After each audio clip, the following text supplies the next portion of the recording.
In many Oklahoman classrooms, you'll find dated curriculum and torn-up textbooks, chairs and tables that are falling apart.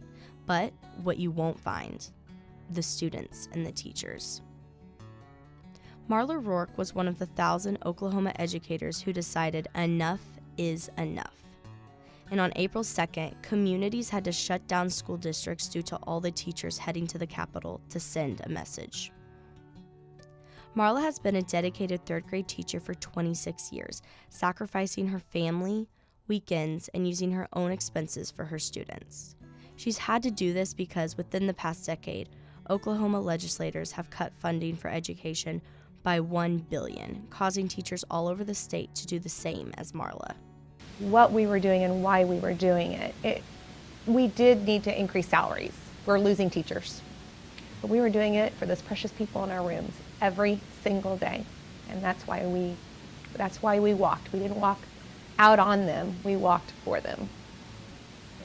One thing she can't seem to wrap her head around, how it came to this. In the midst of fighting for her students, Marla received backlash from legislators and fellow Stillwater residents. But that day was the day that all the teachers across the state wanted to show what we were fighting for. So we proudly made our signs and we proudly decided on different areas here in Stillwater we were going to be. And I was standing there proudly holding my sign, and all of a sudden a truck drives by and he leans out the window and throws water on me. And it startled me because at first I didn't know what it was, so my first reaction was I wanted to make sure it wasn't anything dangerous. And then I looked down and he's leaning outside, the passenger was leaning outside the window, pointing and laughing. But that isn't stopping Marla.